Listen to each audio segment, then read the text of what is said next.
Hi everyone. Hi there. Thanks so much for being here. It's a pleasure to be with you all. My name's Glen Krutz. I'm the executive dean of the College of Arts and Sciences here at CU Boulder. It's a pleasure to have you with us tonight to talk about an important topic. And One of the things we really emphasize in the College of Arts and Sciences for our students, but also for our staff and our faculty, even our alums, is the importance of discussing important societal issues in a balanced way from a variety of perspectives. That's very important to me as a scholar, as a political scientist. It's very important to me as a human, and especially as a citizen. And so I welcome these types of exchanges and all the thought and wisdom that was put in to put this event together tonight. Let me tell you just a little bit about the College of Arts and Sciences, what we have going on. And so the College of Arts and Sciences is the largest college at CU Boulder. That may not surprise folks. We have the majority, comfortable majority of all the student credit hours, the majors at the campus. We teach almost all of the first year curriculum, which we're very proud of. We like to think we provide a deep experience to all CU students. And those themes I talked about before of giving students a variety of perspectives. I'm emphasizing those as we design that first year curriculum. I'd like students to get a variety of perspectives. I like to say to people that have concerns about the way we teach in the 2020s that, as a matter of fact, on both ends of the spectrum, students are getting more perspectives today than I got in the 1980s. Kind of dating myself there, but in the 1980s, you got sociology, you might have gotten econ from a slightly conservative type of person, but you didn't get a whole lot beyond that. And today's students are getting a much richer set of views across the spectrum.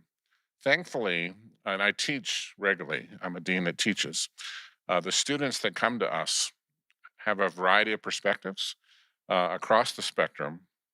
I taught the American foreign policy, U.S. foreign policy class last spring, and I was really impressed with the combination of viewpoints and perspectives that were brought to class discussion. And so that is wonderful to see in our curriculum. It's something I think is very important. We want our students to get a broad set of perspectives. We want them to learn balance, to learn to negotiate even in the middle of the spectrum. As I saw when I worked on Capitol Hill in the early 1990s, a purely polarizing type of approach isn't always doesn't always result in good societal outcomes and collective goods. And so we're really emphasizing those types of things in our college. So student success and student perspectives, deep perspectives, the ability to think critically are very important to me and to the college. We also focus in the college on faculty and staff efficacy and impact. We want our staff and our faculty to be supported, to have a good quality of life, to also feel that they can learn from a variety of perspectives and contribute to the dialogue. And lastly, our third main goal in the College of Arts and Sciences is community impact or community engagement. And we really have been turning over a new leaf in the college the last several years, even before I arrived in 2022, to create more experiences for our students that are called experiential learning, where students can have experiences either in the research lab, and out in internships and externships, even co-ops, and those practical experiences become super important. Don't worry, we're not pivoting so much to the skills side of things that we're forgetting about the importance of unbridled logic and discussion about things. That's still super important to us. But we also want students to be able to think about application and how the things they're learning can be settled and arranged in the real world. And to be honest, the amount of tuition that our students and families are paying today, we really have to do that. We really have to be thinking about aspects of how our philosophies about things translate into real world governance, real world business administration, real world operation of nonprofits, real world research and development.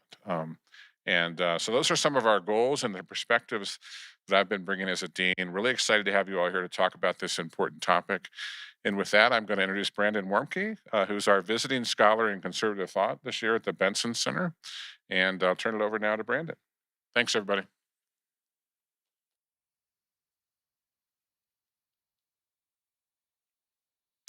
Thank you, Dean Krutz. Good evening and welcome to campus. My name is Brandon Warmke. I'm a philosopher by training. I'm a professor at Bowling Green State University in Ohio, but this year I've had the pleasure, as the dean mentioned, to be the visiting scholar in conservative thought and policy here at the Benson Center. The Benson Center's mission is to promote the study of intellectual, artistic, and political traditions that characterize Western civilization. And central to this mission is our commitment to fostering dialogue about fundamental values and controversial questions. The center is therefore proud to partner with the Steamboat Institute in hosting tonight's event. And it is now my pleasure to welcome to campus Jennifer Schubert-Akin, Chairman and CEO of the Steamboat Institute, an organization that she co-founded in 2008. The Steamboat Institute promotes America's first principles and encourages civilized discourse by hosting debates on college campuses across America. Jennifer is a member of the advisory boards for the Benson Center here at the University of Colorado Boulder and the Ed Snyder Center for Enterprise and Markets at the University of Maryland. She also serves on the board of directors of Rebecca's Angels, a nonprofit organization helping children with post-traumatic stress disorder, founded by Boston Marathon bombing survivor Rebecca Gregory. Would you please join me in welcoming Jennifer?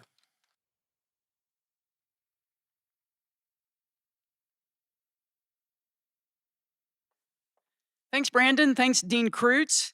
It's always good to be in Boulder, especially this time of year in April. There's still a lot of snow on the ground in Steamboat Springs. So it's good to be down here and see some dirt and green grass. The Benson Center, I say this to people all over the country when we go to different college campuses. The Benson Center is really a shining beacon for free and open inquiry and expression. And Steamboat Institute is always proud to partner with the Benson Center in bringing our annual spring debate to the CU campus. We welcome all of you with us here in Boulder tonight, as well as many watching online, watching the live stream all over the country. Just very briefly, the Steamboat Institute, for those of you who aren't familiar with our organization, it was founded in 2008 for the purpose of educating people about America's first principles and fostering an appreciation of the freedom we enjoy as Americans. We've hosted dozens of debates on college campuses across America over the past 6 years.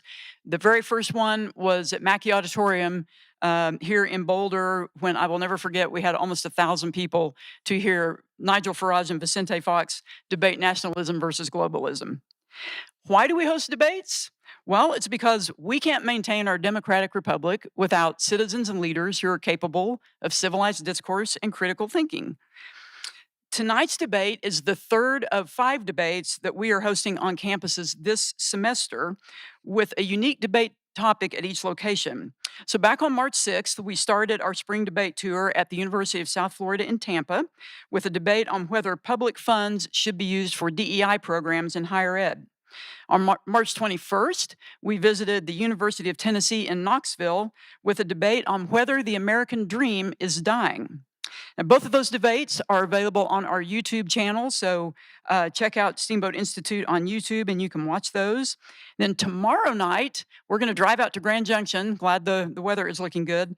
We're going to go out to Colorado Mesa University in Grand Junction with a debate on whether the U.S. needs more nuclear energy. And on April 23rd, we will wrap up the spring debate tour with a visit to Cornell University in Ithaca, New York, on whether universities are failing to provide a culture of free speech and open inquiry.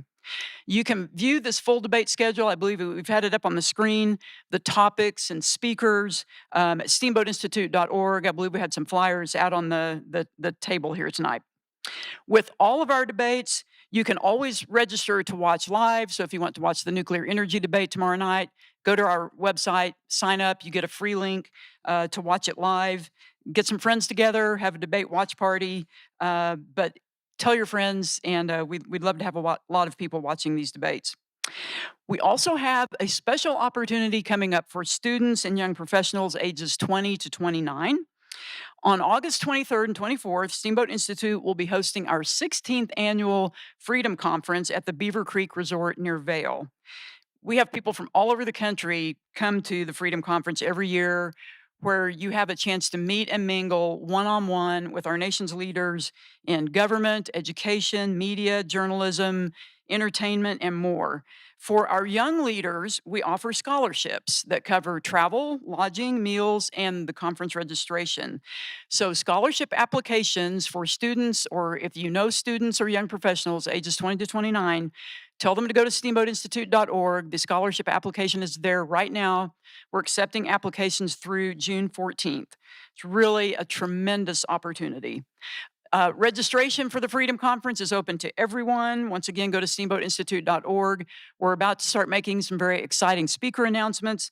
Some of our past speakers have included Dana Perino, former Secretary of State Mike Pompeo, country music superstar John Rich. We like to mix it up and make it fun, so you can bet we're going to put together another fantastic program again this year.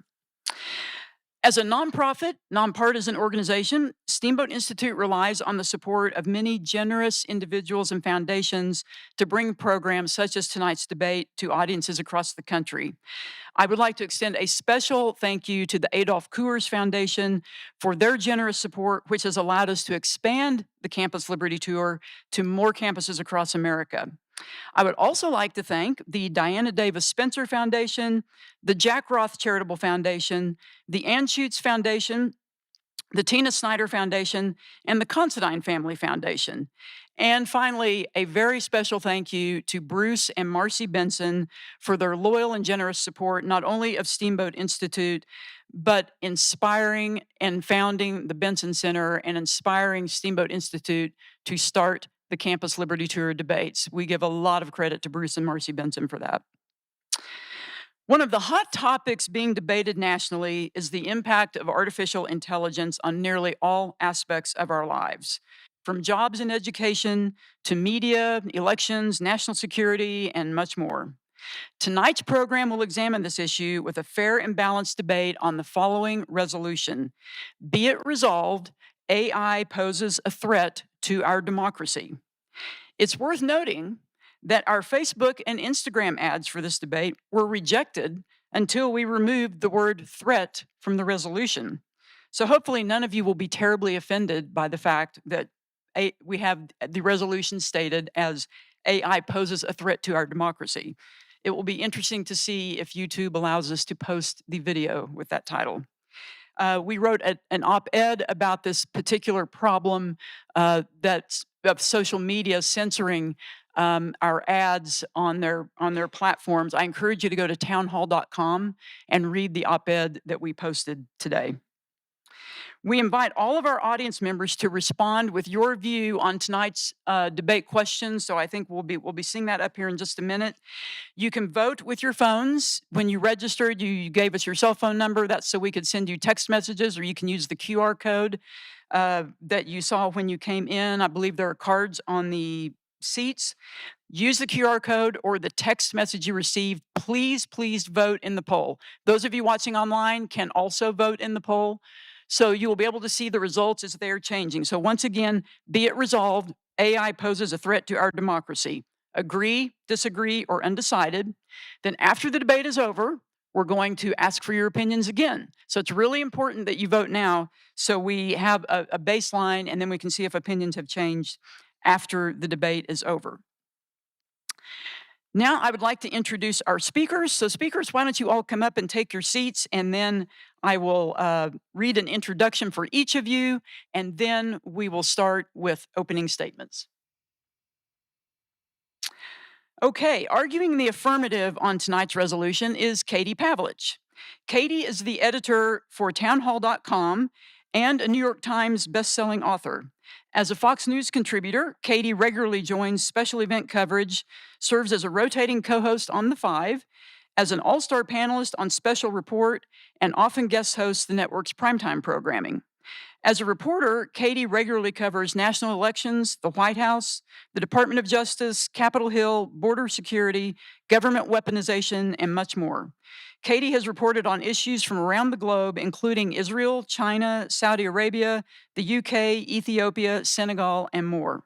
She's a columnist for The Hill, a current member of the White House Correspondents Association, and serves on the board of the National Journalism Center. She is also a member of the Foundation for Defensive Democracy's National Security Network. A native of Arizona, Katie enjoys spending time in the mountains, adventuring with her husband and her dog, Gadsden. Let's give a warm welcome to Katie Pavlich.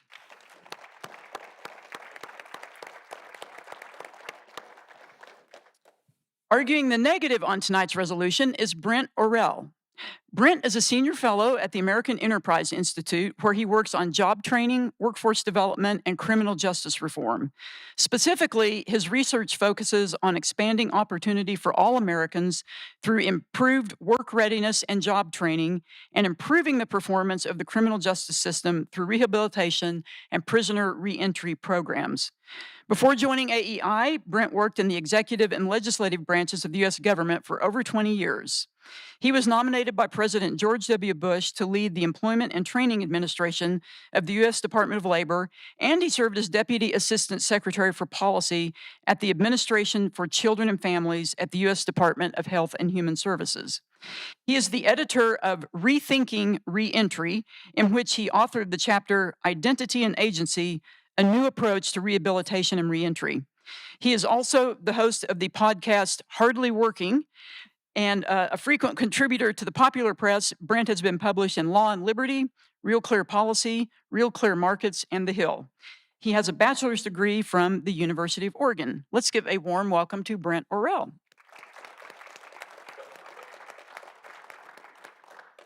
And our moderator for tonight's debate is Hadley Heath Manning. Hadley is Vice President for Policy at Independent Women's Forum. She has testified before Congress and state legislatures on various policy issues. She also appears frequently in radio and TV outlets across the country and is a regular guest on the Fox Business Network. Hadley is a graduate of the University of North Carolina, and we are proud that she is a Tony Blankley Senior Fellow with Steamboat Institute.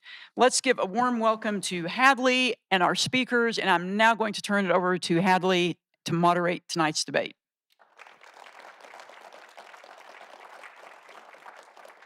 Thank you. Thank you all for being here. I'm always so encouraged to see a good crowd at these debates. It always is, but I love talking about big ideas, and I love that many of you are demonstrating the same commitment, the same love of these discussions just in your being here. And thank you to those who are on the live stream. Thank you to Katie and Brent for participating. Thank you, Jennifer, Steamboat Institute, the Benson Center. I'm very proud to be a Steamboat Institute fellow as well. I'm moderating, so I have a set of questions that I plan to ask after I give the opportunity to our debaters to make some short opening statements. However, I'm also depending on you as audience members, both here with us in person and on the live stream. Please submit questions. You should be able to do this through the QR code. They will end up here, and I will be able to pose your questions to our debaters. So you are a participant in tonight's event. Didn't know that, did you?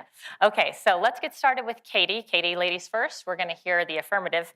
AI poses a threat to democracy. Okay. Thanks, Katie.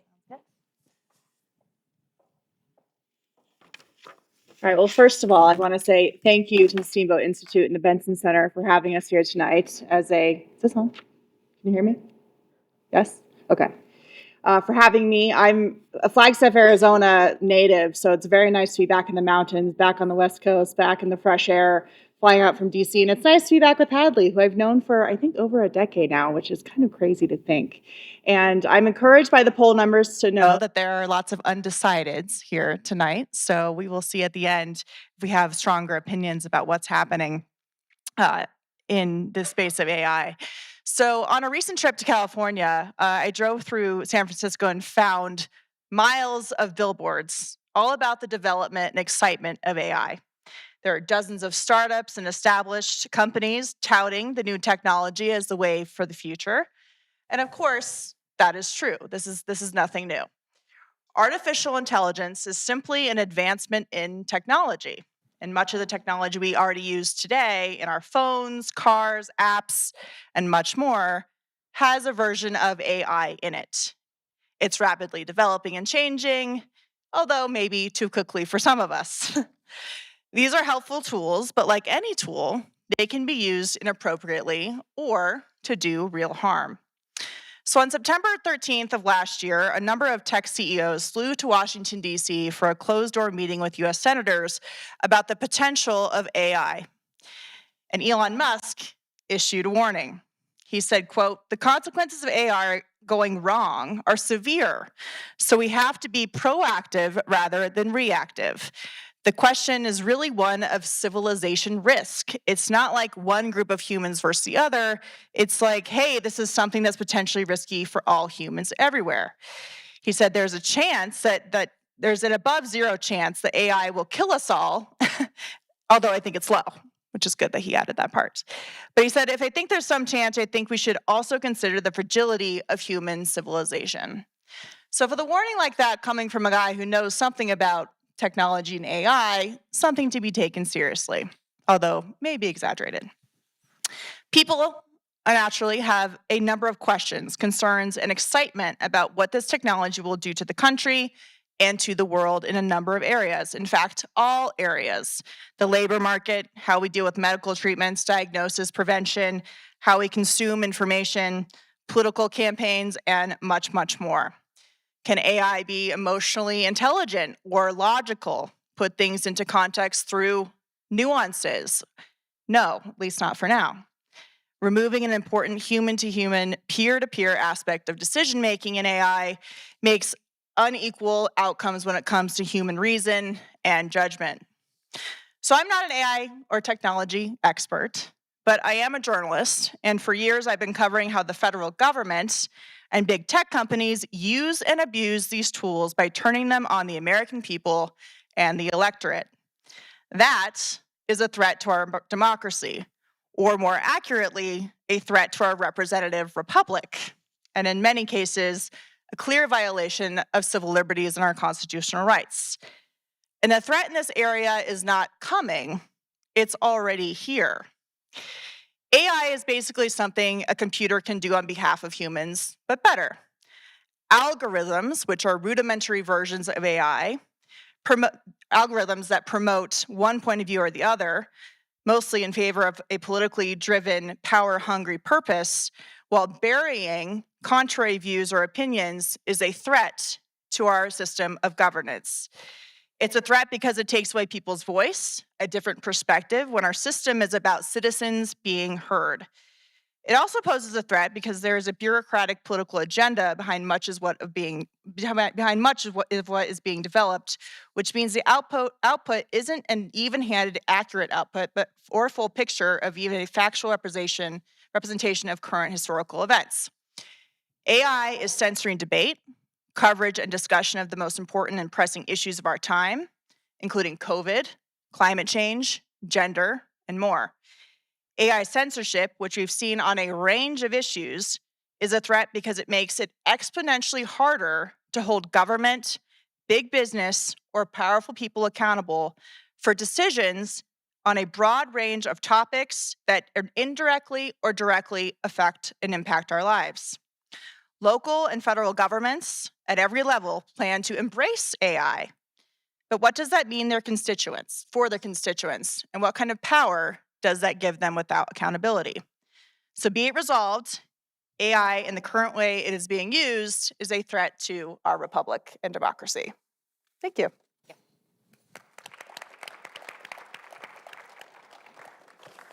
Now we'll hear from Brent. Okay. Thank you for having me. This is really exciting opportunity to get a chance to talk about a topic that I spend a lot of my life reading about, thinking about, and writing about. So I'm going to try to get through everything that I know about AI in 5 minutes. Are you ready? Let's go. People always have a very uneasy relationship with the technologies that they build. Fire was a great thing. It also turned very quickly into a weapon. Chinese emperors went looking for the fountain of youth. What they came back with was gunpowder. We use that gunpowder. We We built canals and dug mines. It made us rich. We also used gunpowder for war. Or take the written word, a little more mundane. Writing has allowed us to accumulate knowledge, which has been essential for invention and advancement. The printing press created widespread literacy. We would not have had the Industrial Revolution without it. And that has set the stage for a vast increase in global wealth, reduction in poverty. At the same time, the printing press is also believed to have been one of the main causes of almost 3 centuries of religious wars. The telegraph, which came to America in the late 1850s, helped to knit the country and the world together, but it also became a channel for propaganda that helped push this country into the Civil War. More recently, computers and the internet have reshaped our lives. In a word, they've made us richer, economically, socially, and culturally. As with the telegraph, the internet also bred a new generation of conspiracy mongering and has eroded trust and heightened social tensions. So what's the point of all this history? Technologies, including AI, are neutral in themselves. It's the purposes to which we put them that determine whether they are beneficial or harmful, and whether they become a threat to democracy or a help in strengthening it. AI is already generating innovation, increasing productivity, and raising living standards. It is further democratizing access to information and analysis, and it appears that AI, speaking from a workforce perspective, may be a huge help in speeding up education and workforce skills training. In important ways, a world where we try to stop AI would also threaten democracy. As my colleague Jim Pettikoukas at the AEI in his book, The Conservative Futurist, said, one of the biggest threats to democracy, ironically, is too much stability. To generate wealth and opportunity, we require dynamism, growth, and change. Cultural, social, and political discontent fester when our society and our economy and society stagnate, and we fail to meet the ambitions and expectations of our people. Rapid change is hard, it's disruptive, it feels threatening. But too little change, or change that comes too slowly, is also hard, leaving people to squabble over how to divide a shrinking pie. Democracy and dynamism are not at odds, they go together. Our job is to use the tools democracy gives us to buffer change in the context of a dynamic society and economy. It's not an either or, it's a both and. And here's the punchline. The best way to preserve democracy in the midst of change is to rely on the democratic institutions that we have that help us manage change and retain our freedom. These are the big five, America's Fab Five institutions. We have this raucous, competitive political culture where citizens are constantly on the alert for what's wrong and what needs to change. We have a vast, number two, we have a vast regulatory apparatus charged with ensuring that technologies benefit people rather than harming them. Number three, we have robust state and federal legal systems to protect our rights. Four, we have a governmental system that audits, it's continually auditing our society, looking for problems and proposing new laws to deal with them. And then finally, we have a competitive political system with regular elections designed to reflect the will of the people in responding to new challenges. If you look closely at AI-related controversies, many of which Katie has already mentioned, of the past few years, you'll see these Fab Five at work, identifying harms, regulating abuses, protecting rights, considering legislation, holding elected officials and the bureaucracies they oversee accountable. These are the democratic tools the founders gave us to manage the unknowns of the future.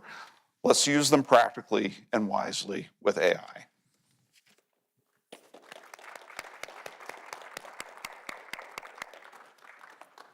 Thank you. Well, I love Brent's history of development of technology, so I'm going to start with a very big picture and somewhat philosophical question, but I want to start by asking both of you, I'll ask for Brent's opinion first. Where does the burden of proof lie? We don't know the future. We cannot know the future. So is the burden of proof with the technologist to prove that his technology or her technology that she is developing is not going to be harmful to democracy or something else? Or is the burden of proof with, as you described, those who would stop AI or the regulator, the prohibitionist, to prove that the technology will be harmful? So my response would be that why would we treat this technology different than every other technology? What happens in technological development is that people go out and create. We're a free society, people create new things.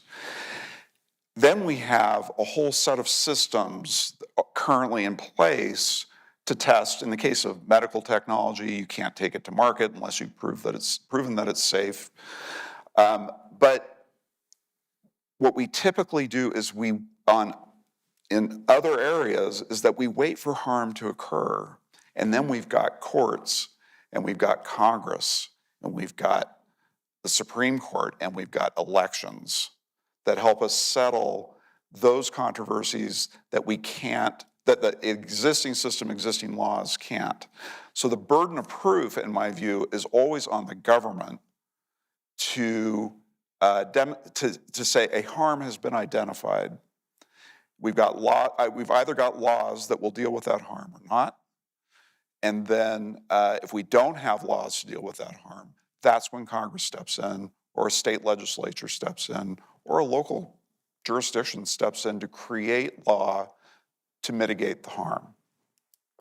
Who has the burden of proof here, Katie?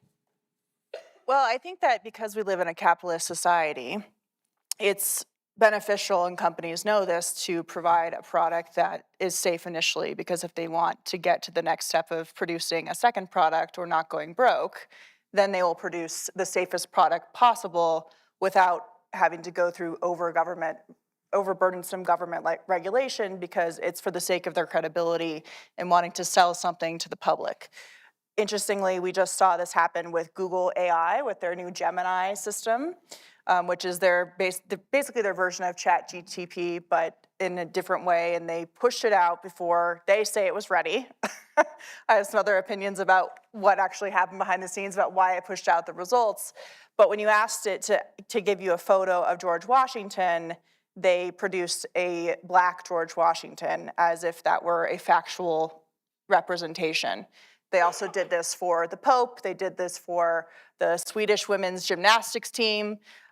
So as a result of that, the stock price of Google lost billions of dollars because it was out in the open and people could see that clearly this was a bias-based AI program. So the burden should be on the producers. And oftentimes I think that the government actually creates harms and burdens to the free market system that actually make it more difficult for companies to develop helpful products. Well, it's interesting to me that Brent mentioned among our great institutions the American regulatory apparatus.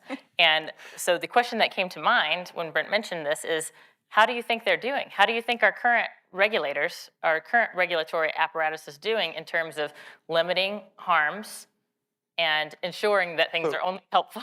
So let's take the Gemini example, because I think it's a really good example of what happens when a company screws up and does something ridiculous.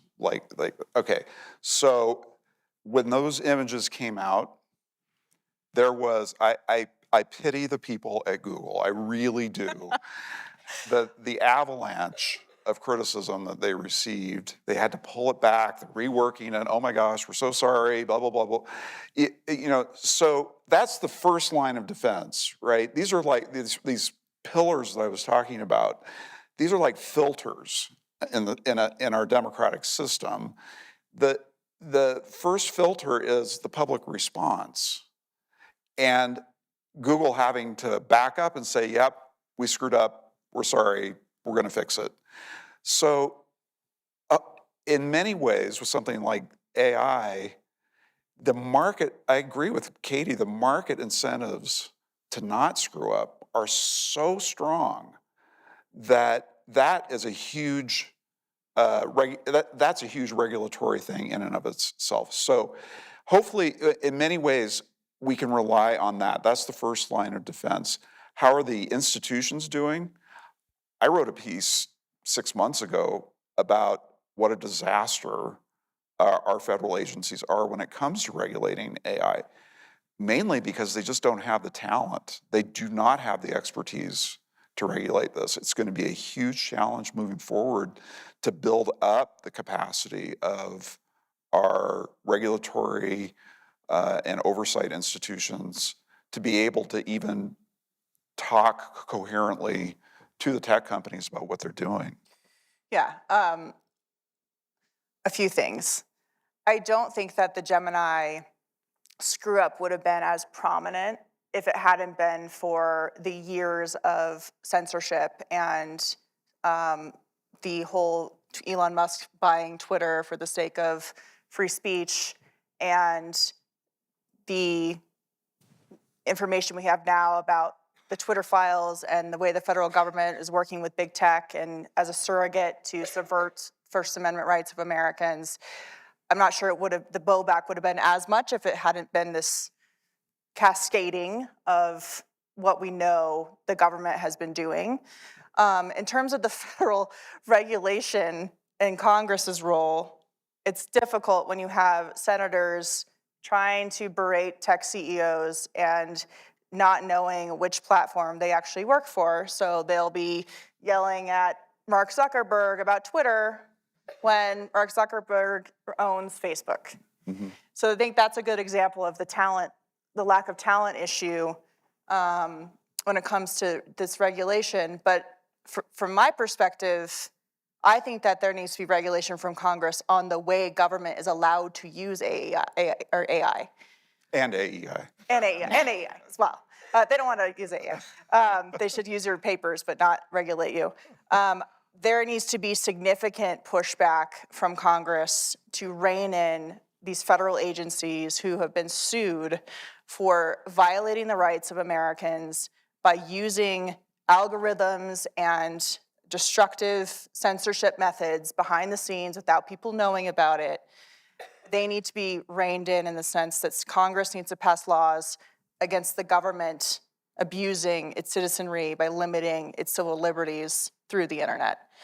And so that's different than regulating companies and how AI can be used in the free market. You know, that's very different. But from my perspective and the way that I've approached this issue over the years, there's a lot of problems with government bureaucrats thinking that they should be able to say, you need to take this down or we're going to punish you. This is the narrative that we're pushing out on COVID or climate change. And they should be limited in terms of the money that they're getting for grants, for example, to build their own government AI programs to censor speech in partnership with private industry. We saw now that the National Science Foundation is getting millions of dollars in taxpayer-funded grants to build their own AI system to push out what they want on the climate change narrative.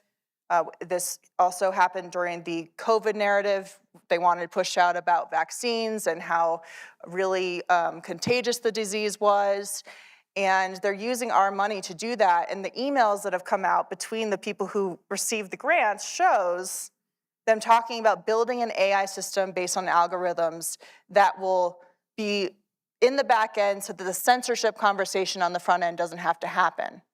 So they know what they're doing is wrong, and they know they're using AI to do it. I want to know what Brent thinks about the potential for the changed relationship between government and citizen if the government were to abuse or misuse some AI tools. Here I mean, it's really interesting because everything that Katie is talking about here, I think fits into this model that I described for how we manage these problems, right? So Twitter files or the emails or the suppression of information around COVID or whatever, that all is winding up in front of congressional committees to be examined and to ask hard questions of both the agencies, particularly the agencies, what they're doing, how they're doing it, How are they ensuring and protecting Americans' rights as well as their health and their well-being? How are they doing this? That's the whole democratic system is based on audit. The elected officials are supposed to be auditing the agencies, and they have been and they are relative to AI. And that's why the Weaponization Committee came out with its report about, the alleged abuses going on at the National Science Foundation. So the system is doing what it's supposed to be doing to try to protect American citizens. And what we need to do is have our legislators and our other elected officials be serious about their responsibilities to pursue those things and pursue reform. Now, we have so many checks within the system to keep anybody from getting a big advantage over everybody else, right? The states wanted to tell, a couple states wanted to tell Twitter, I think it was Twitter, what they could and could not, who they could keep off of their platforms. Like, you can't keep people off your platforms just because you disagree with them. That's in front of the Supreme Court right now. The arguments were held. The justices appear to be on the side of the company rather than the states, okay? If Congress disagrees with that conclusion, Congress can change the law, right? But what we don't want is, I want to say what we don't want. What we want is to rely on and strengthen the institutions that are there to guide this process. Okay, I want to zoom out to a global perspective and ask you, again, I'll start with Brent. Sorry, Katie.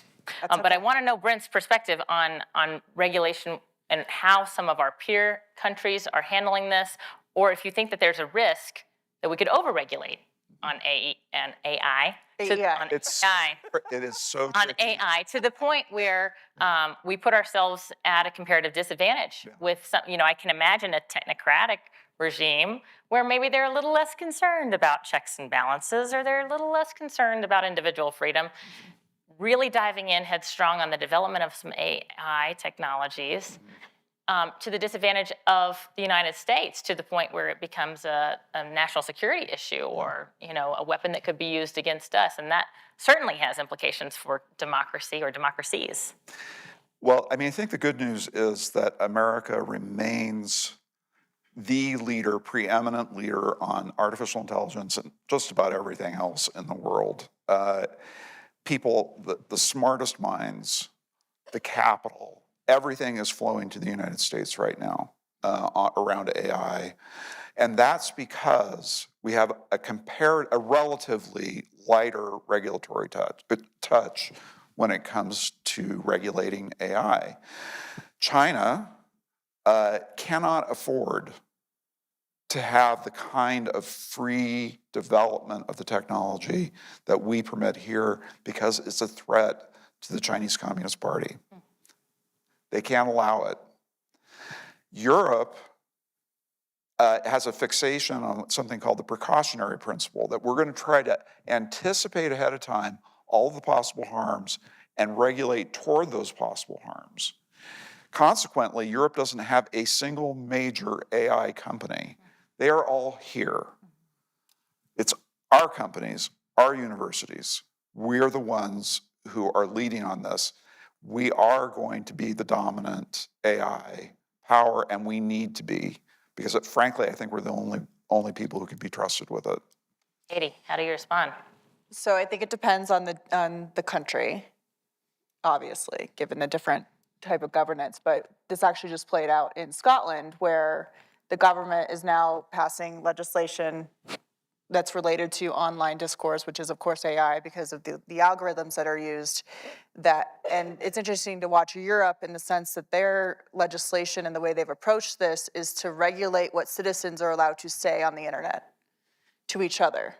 It's not about protecting companies or regulation necessarily. It's about regulating free speech and what can be said not to hurt people's feelings, which is why you've seen J.K. Rowling this week goading Scottish officials to arrest her for saying things about gender that they don't like because they see that now as hate speech. These regulations have gone towards regulating hate speech rather than necessarily regulating AI and the algorithms. With China, this is a perfect example, is TikTok. The algorithm of AI in TikTok, China has used perfectly to push the United States to get young people hooked, to push them information that is detrimental to their well-being that we've seen occur all over the country. Where at the same time, when they have TikTok in China, the AI they use is to push calculus and science to all of their kids.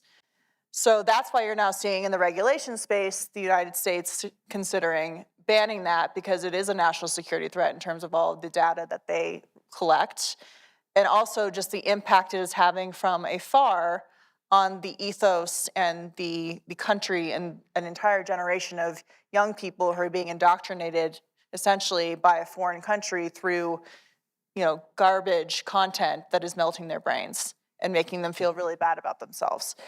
And so, it's interesting to see how they regulate or push those different aspects of what AI actually means in terms of censorship or not. Well, I was going to ask this question later, but since we're here, I zoomed out to the global perspective, but I want to zoom way in. And I want to ask, because I think there is an important relationship between an informed citizenry, a critically thinking citizenry, and healthy human souls with our democracy. I want to hear from both panelists what you think the implications of enhanced AI technology development are for the human soul and how that might interact with our system of government or our democracy.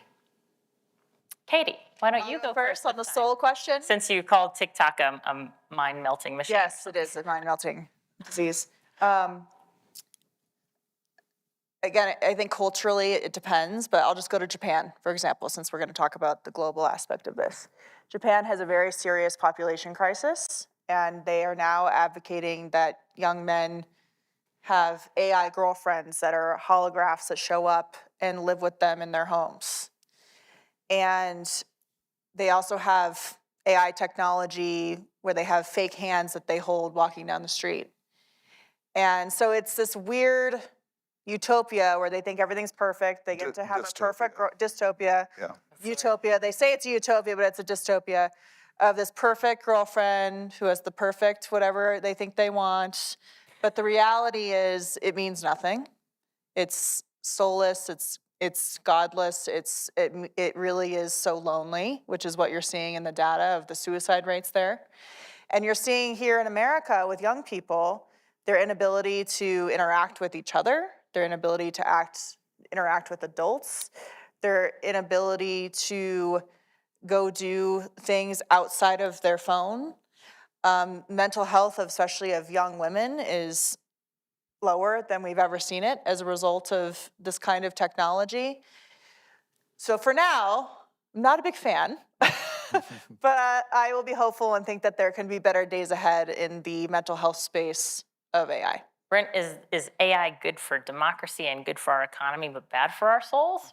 Or is that a bad characterization? I would just, again, you can take me out of the history department, but you can't take the history department out of me. We have every major kind of technological change, this argument comes to the fore, the corruption of the youth, right? It is, you can count back with me, it's like, well, before we had smartphones, we had the internet. That was a problem. It was corrupting people. We had, prior to that, it was television. Before that, it was movies. Before that, it was jazz. Before that, the Jazz will get you. yeah. So I'm not saying, AI may be different. We'll find out. But this is a constant, this is a repeated pattern for us because human beings have a very strong negativity bias, right? We are much more afraid of what we're going to lose than what we might gain. And right now, the losses are very present to us with AI and with, things like TikTok, or, just sort of the distractions of our life as it's been influenced by technology. But we have a way of coming through these things, and we build our technology, and then our technology changes us, and then it's kind of a dialogue. It's very difficult, though, for me to imagine that anybody wants to go back to an era where the internet wasn't available, where movies weren't available, where rock and roll wasn't available, where, you name it. There's always kind of these moral panics that pop up when you've got a big technological change. That, I don't know, this was something I saw on X not too long ago, but these articles being written about, no matter what age you are, you always think that 50 years ago was better, right? And that is just the way that we are. Yeah. 50 years ago was not better. It wasn't. I promise you it wasn't. And so we just need to bear that in mind, that our fear of loss is what part of what's influencing our thinking about this. It is hard. I've recently had a lot of conversations with people about my age, about kids these days, Finally, I feel like I'm old enough to say, like, kids these days. Can you believe the kids these days? Get off my lawn. But I don't know if this is a universal experience that everybody says kids these days, or if it's something like really bad wrong with kids these days. It's hard to tell when it's your first time getting promoted up the totem pole of not being a kid anymore.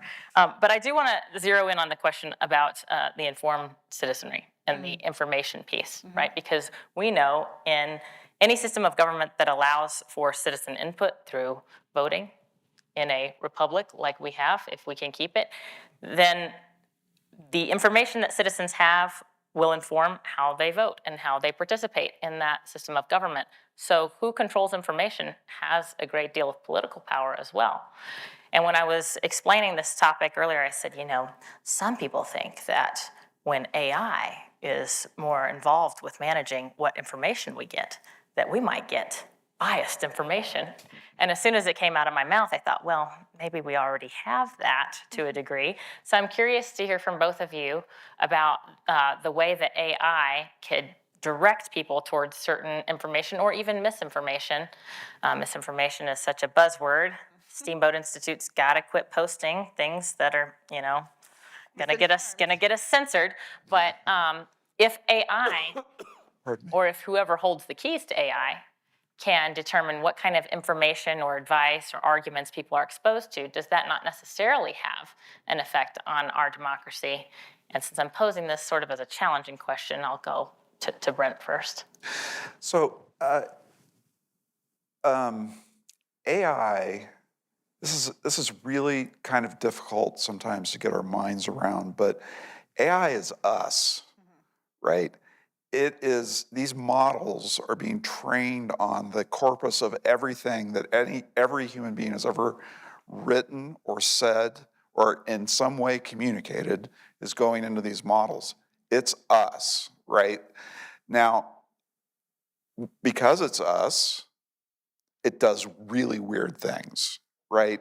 So, you were talking about Katie was talking about the revolutionary cartoons that are not historically accurate. People have forgotten already that 5 years ago it was the unprofessional hair controversy at Google, where you go into the Google search drive and you Googled unprofessional hair, and the images that popped up were all African Americans with afros, right? So the bias, you never know where the bias is going to come from, what direction it's going to come from. I would argue that this is not a conspiracy, that this is a new technology doing things that we don't understand. The people who design it do not understand actually how it does what it does. And that's going to take time to sort out, and we can expect a lot of weirdness in the interim. Katie, does it threaten informed citizenry and therefore threaten our defense? Yeah, I think it does. I think it does. The partnership between and how big this technology has become over the past 5 years in terms of limiting information and watching the way it has evolved from all news sites on the internet, essentially, being able to make money off of advertising, whether you were liberal or conservative.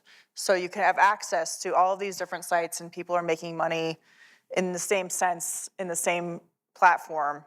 They're not being judged whether they're a conservative site or a liberal site or if they need to be fact-checked or not fact-checked.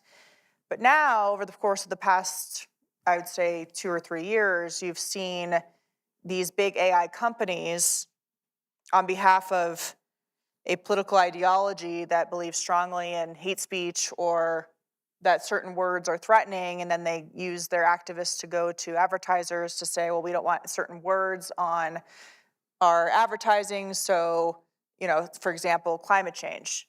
If you want to write about climate change, good luck, 'cause you're not going to make any money. So if you're a news publication that has to pay writers to report on important topics that impact people's lives based on legislation, tens of millions of dollars in grants that are going out the door and taxpayer money, that's something that people should be writing and reporting about. But the algorithm and the AI puts in so many words like threat, for example, in this op-ed that we ran today, or climate change, or any other word that they put in that is so politically skewed over the course of the last couple of years, people don't get the full picture. It doesn't come up in the search engines. It doesn't get promoted. And if you look at, and you're totally right, it's whatever goes into AI is because a person put it there somehow.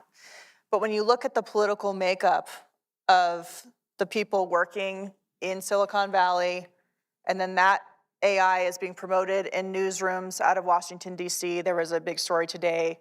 A former NPR reporter basically blew the whistle and said, I worked with 83 reporters and writers at NPR, and not a single one of them was a Republican. They're not pushing or even showing any kind of objective view of what's actually happening and telling both sides. And then it's a vicious cycle because then the AI only promotes NPR, it doesn't promote any other websites. And then websites like Town Hall or other sites that are getting taken under because of the algorithms and the AI then have to start subscription programs where the only people who are going to be reading what they're reporting on are people who are paying to be a member of that service. And that also happens on other, maybe some more left-leaning publications. But it's almost as well. certainly got to be polarizing. Right, but why would it you pay creates for it? this environment where people are not seeing everything. They're seeing what they want to see. And I think that's a result of AI and the people behind it, including the government. And you mentioned we have to trust these institutions, one of them being the regulatory environment. What do you do when all that trust has been lost? And people get to this place where I don't know what to think about what I'm reading on the internet. There's been so many things that have been pushed out by the AI infrastructure on behalf of the government in a lot of ways that I don't believe anything about what's being said. And I don't think that's a healthy place for the country to be in. And it's a result of meddling in the information and censoring certain words and not allowing this, rather than going back to the older model of we all write and report on what we're doing. We're not getting vetoed by the advertisers based on 1 or 2 words that are in an algorithm. And then people can make up their own minds about what they're going to read and think about a certain issue. I mean, I just have to say that, it wasn't great before AI, right? I mean, we've all been in political business for a long time. It is the oldest complaint that I can think of going back to my teenage years is bias in the media. But I don't think bias is the problem. I think the only showing one side and subverting it through the internet is the problem. What I'm saying is that, the people who run these large AI models are never going to make everybody happy, right? It's not possible to be perfectly balanced. The question is whether you think that there are people sort of behind the curtain pulling levers that intentionally discriminate based on viewpoint. You know, when you look at the ideology, there's studies on this, if you want to go look them up, but if the AI will let you find them, I guess. But you know, They will that not. look at the ideological splits of people that are working in this industry, and they're pretty evenly split between people who have very strong social justice orientation and libertarians, right? Yeah. So it's the rest of us, you know, who don't fit either of those molds very well or completely. I lean pretty far toward a libertarian stance, but not perfectly.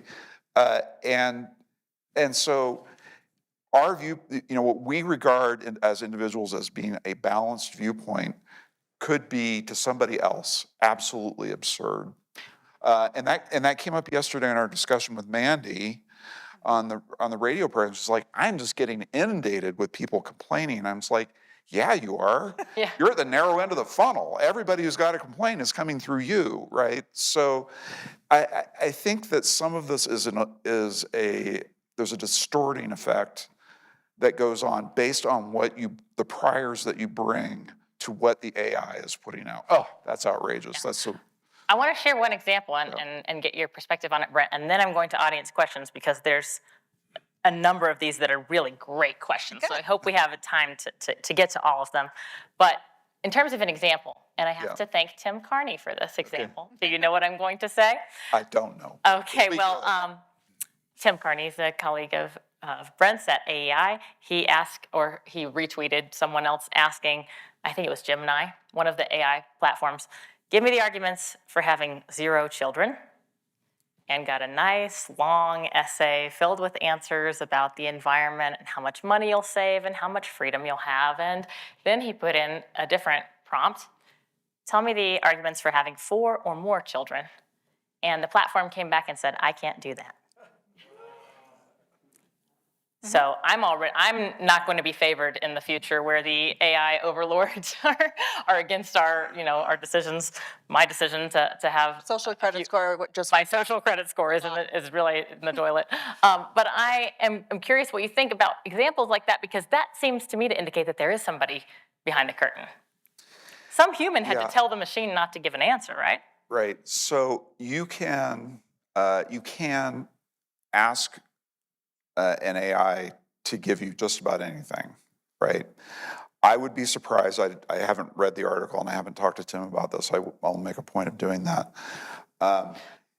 Normally, when you get that kind of weird response, because I get those as well, where it's kind of hallucinating answers or non-answers, or giving factually incorrect information that I know is incorrect, you push back at the AI and it says, oh, you're right. I'm incorrect about that. And thank you for helping me. You know, it's like this. So it's that you get that response once does not mean that is the last response. And it may depend on the platform, right? They're all different. Claude is different than GPT. The Microsoft product is different than the OpenAI product. All these platforms are different, and they respond and behave differently. It could very well be a fake image and a parody, because it's hard to come up with, really selfish modern day reasons for having a big family. I can tell you, we could get into religious philosophy, but that debate's for another time. I think culturally, just real quickly, that creates a problem if there's no pushback for people who are interested and maybe don't know any different.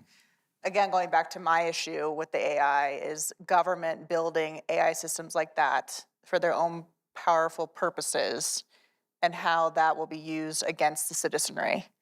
It's one thing to have discussions about all these companies that are providing, these new systems, but when you have the government using taxpayer dollars to manipulate narratives like that one, because they are, like the National Science Foundation, not wanting you to question climate change and other issues that they say fall under the umbrella of science, I think that's the most alarming thing for me when it comes to this AI debate.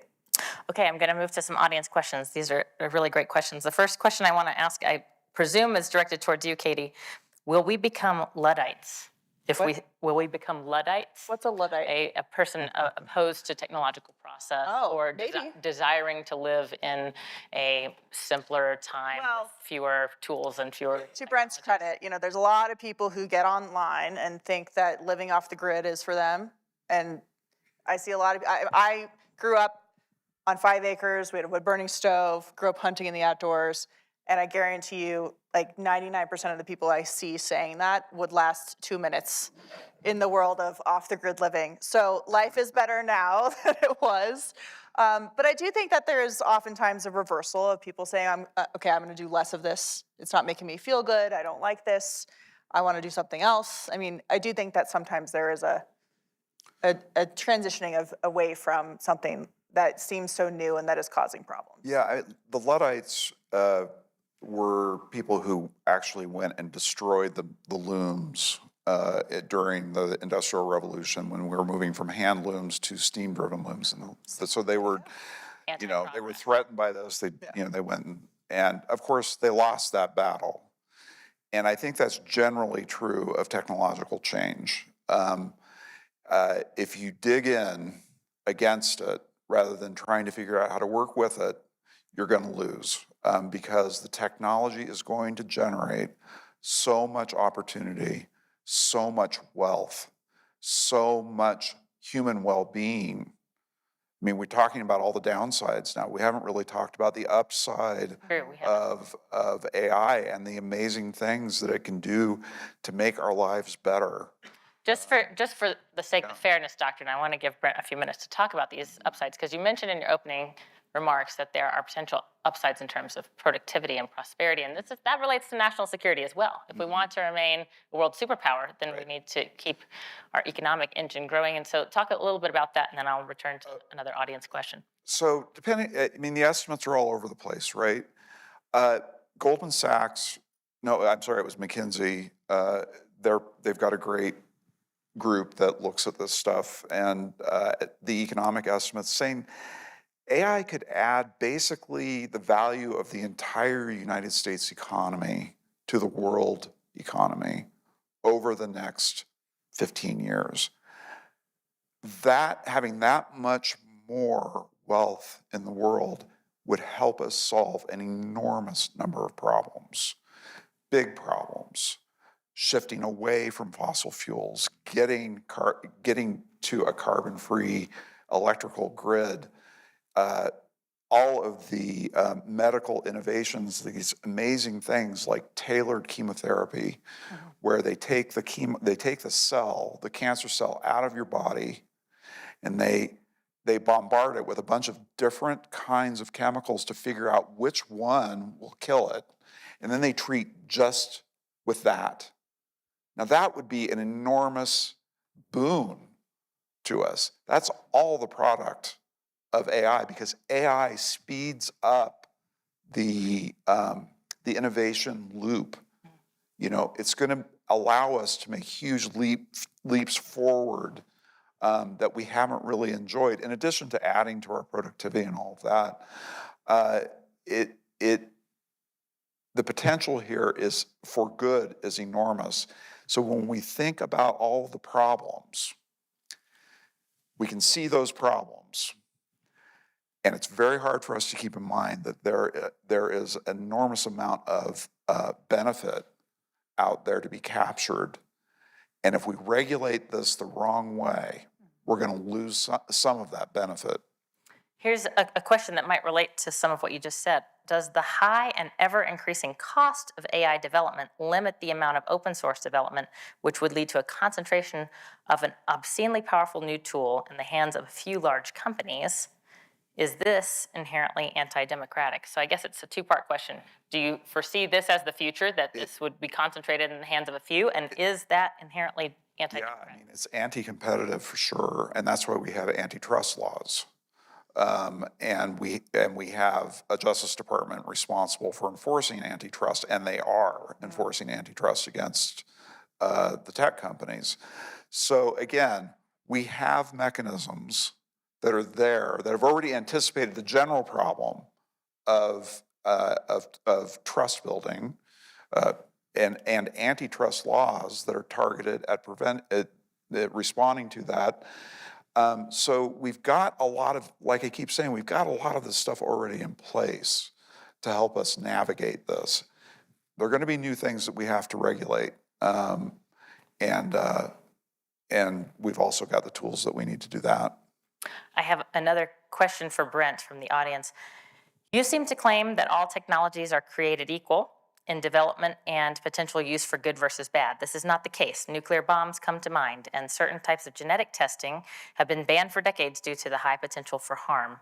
Technologies with the potential to tyrannize or destroy entire societies or humanity are inherently treated differently than those without. Does AI have the potential for extreme harm and extinction, and is that worth increasing regulation? And I might also add as another part of this question, can you think of a technological development that has, on the whole, been more harmful than good? I think I want to, you listed off a whole bunch of different technologies there. The questioner mentions the nuclear bomb. Yeah. He mentions genetic testing. Nuclear bombs were not the technology. Splitting the atom was the technology. And that brought us nuclear power, right? The bombs, I mean, we were talking about this before we started here, you know, the Oppenheimer film is like this nightmare scenario, you know, the nightmare that haunted the people that built the bomb. Like, we're going to destroy the world with this. Oppenheimer was actually wrong about that. The bomb actually kept the peace, right? It brought us into an era of really unprecedented international stability. It kept the superpowers on a short leash, right? So, you know, we don't know what's going to happen in the future, but Oppenheimer's vision of the future never occurred. And I would say that that's actually a pretty good analogy to artificial intelligence. All sorts of terrible things can happen. Atmosphere could ignite. Yeah, we're pretty resilient as a species, and we're pretty smart. We know how to regulate and how to protect ourselves. And so I have a lot of confidence in a free society that we'll be able to figure it out. I want to hear from both of you. Are there technologies or technological developments that you think we should not advance? Yeah, I mean, gain-of-function research is a perfect recent example of this. They thought it would be a great idea to try and make viruses in labs more contagious to humans under the argument that if they knew that, then if there were ever to be a pandemic, they would know how to treat them. Well, it turns out that they were doing that. It was banned in the United States. They still did it in China under the leadership and grant money of Dr. Anthony Fauci.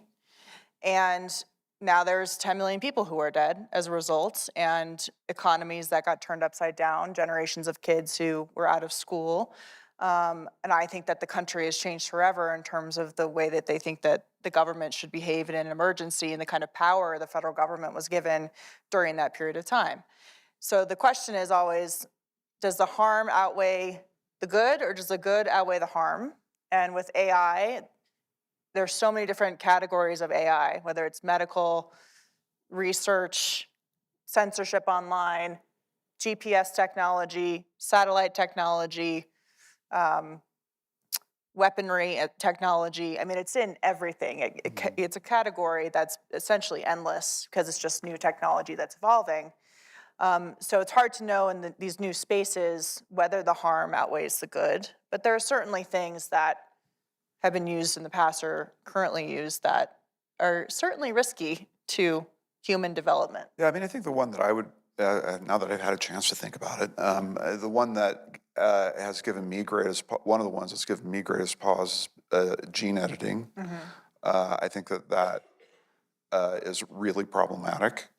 And what's interesting about the gene editing issue was that the first time that it was used to alter human genes, it created an absolute firestorm and shut down the scientists who were doing that. And it led the scientists themselves to band together to prevent future research of that kind. Now, we need laws to govern that, but I was so it was moving to me to see our scientific community swing in behind that issue and say, governments, go do what you need to do, but we're going to take care of this on our own. We're going to stop it, and they did. Here's another audience question. Has democracy become more robust or more fragile with the advent of the radio, the internet, and the television? Katie, since you're on TV. I would say certainly more robust. More robust, Yeah. yes. Do you agree? I think that's right. I think that we're tempted to think of ourselves as being dumber than previous generations, but we're not. We're much, much smarter, actually, because of the access to the information that we have. And we have far more opportunities. It's one of the things about AI that it has, and social media has given voice to people, right, who never had a voice before. It's democratized, Yeah. the news, really, and media.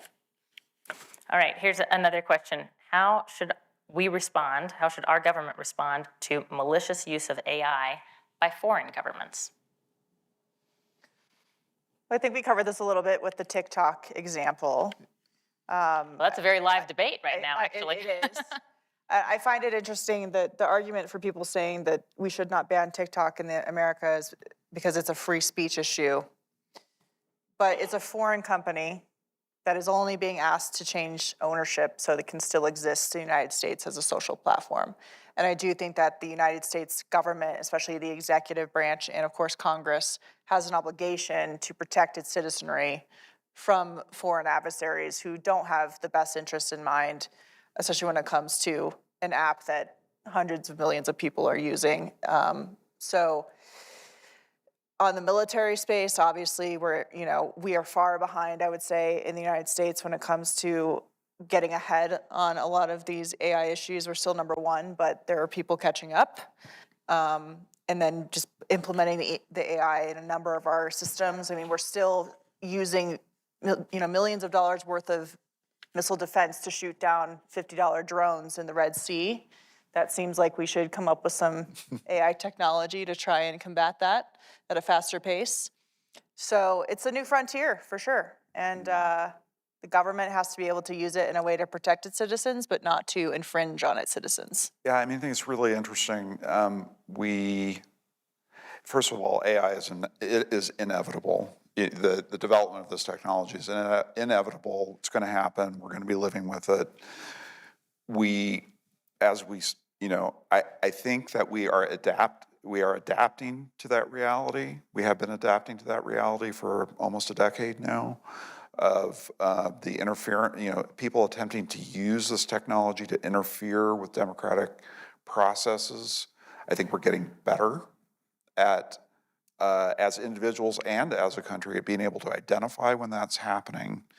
And I mean, I'm much more cautious with stuff that I see online now. That doesn't look right. I'm going to go and I'm going to do my own search here to see if this is a real thing or a fake thing before I say anything about it. Because there's so much out there, people trying to deceive. So I think that all of this is adaptation that's going on, both for us as individuals and as a society and within our government, that's got to catch up. So what I struggle with, Katie, a little bit in terms of what you're saying, it's like, okay, so we need to get rid of TikTok and the government needs to intervene in this, but at the same time being very worried about excessive government intervention, right? So it's like We want the right kind of intervention. Yeah. And that's going to be viewpoint based Well- in many ways. But it's not like Microsoft versus Facebook.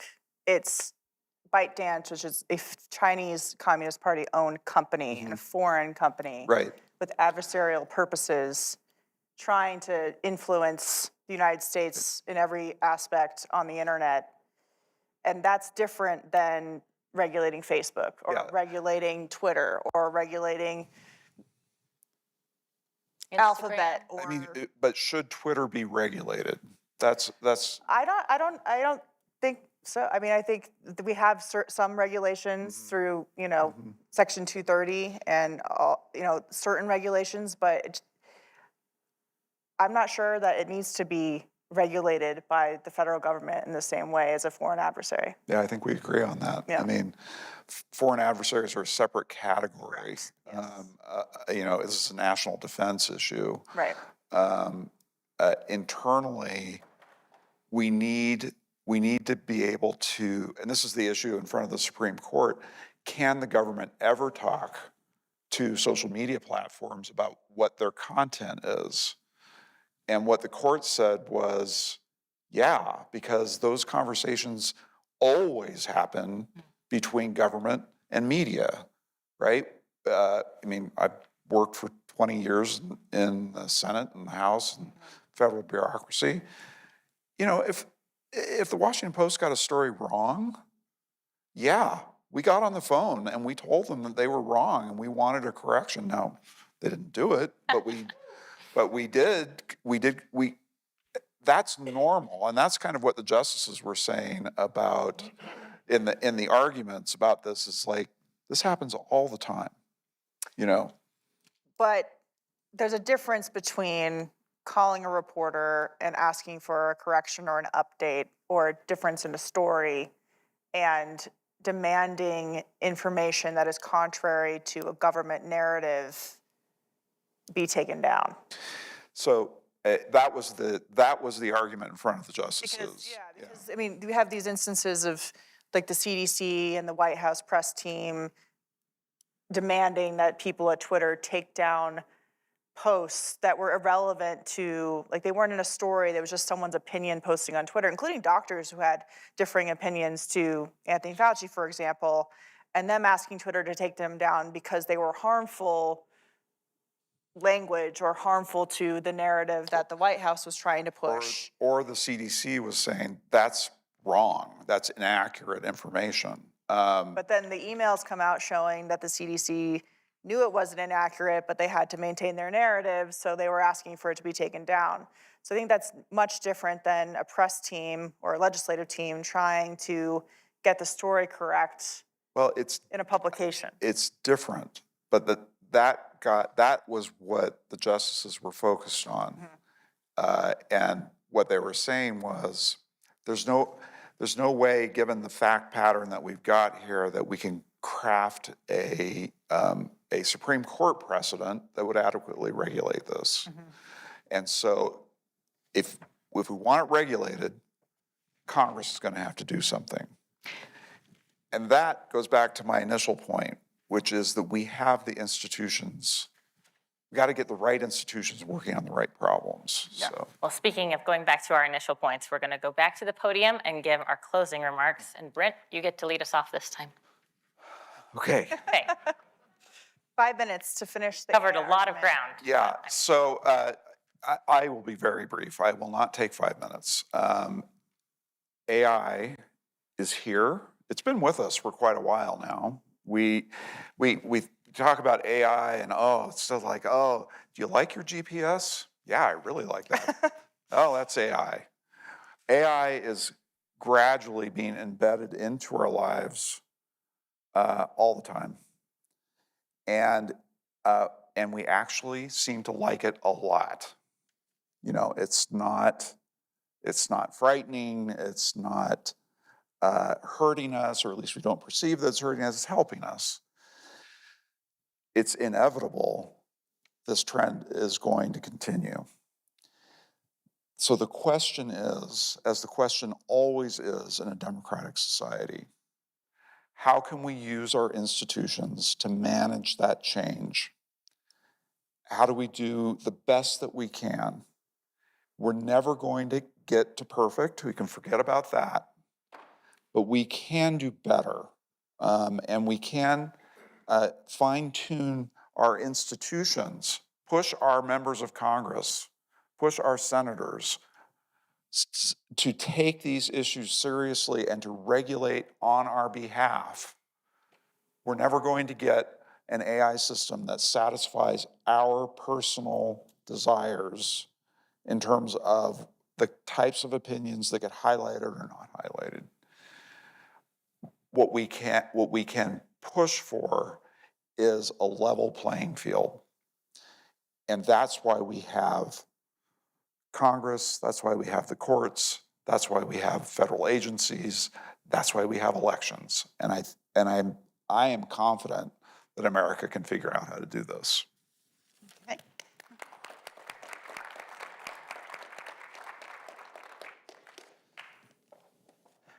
All right, so one of the other institutions we have are our First Amendment rights to speak.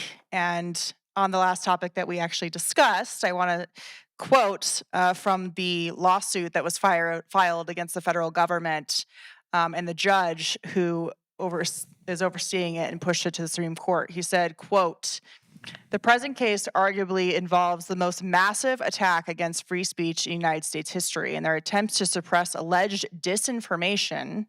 The federal government, and particularly the defendants named here, are alleged to have blatantly ignored the First Amendment right to free speech. And although the censorship alleged in this case almost exclusively targeted conservative speech, the issues raised herein go beyond party lines. The right to free speech is not a member of any political party and does not hold any political ideology. It is the purpose of this free speech clause of the First Amendment to preserve an uninhibited marketplace of ideas in which truth will ultimately prevail, rather than to monopolize the market, whether it be by government itself or by private license. The evidence produced thus far in this case depicts an almost dystopian scenario. During the COVID-19 pandemic, a period perhaps best characterized by widespread doubt and uncertainty, the United States government seems to have assumed a role similar to an Orwellian ministry of truth." So in the arena that I'm in, which is the media, free speech, holding government accountable, and as a citizen of this country with constitutional rights, this is my concern, is that AI will be used by the government against its citizenry, as we've already seen.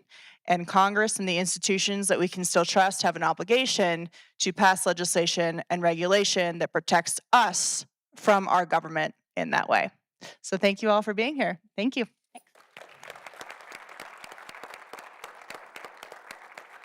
All right, all of you can change your answers to the pre-debate poll if you would like. I would like to see the results of the post-debate poll and see if we changed any minds. I was encouraged by the number of people who were honest in their undecidedness at the beginning of this poll. Frequently with other debates, we've seen many more people decided from the outset. But now we see more people undecided at the end of the debate. So what an interesting post-debate poll. Very interesting. Well, thank you all for doing that poll, and thank you to our debaters. Join me in thanking them. You split them right down the middle. If you haven't voted, it's not too late. I don't know if we did our job. Yeah. We will post this on the Steamboat Institute website, and when you see the video on our YouTube channel, it will also be up there, so you will be able to see this later. Yeah, it looks like it shifted a little more, like 5 points in favor of agree from 41 to 46. The undecideds, wow, went way down. Well, disagree went from 18 to 44. Am I reading that? Right? Yeah. Seems many of the undecideds moved into the disagree camp. Yeah. This also does not show how many people have voted. We will also have that when the polling stops. We will know how many people voted, because keep in mind there's several people watching tonight online who are voting in this poll in addition to the ones who are in the room. So I would just like to say thank you again to our panelists for this great discussion. Another round of applause, and Hadley did a great job moderating. Thank you to the Benson Center, to Dean Krutz for being here with us tonight. Once again, I want to say a special thanks to the Adolph Coors Foundation, Bruce and Marcy Benson, all of our supporters. If you enjoyed this evening's debate, of course, we ask that you consider making a tax-deductible contribution to the Steamboat Institute.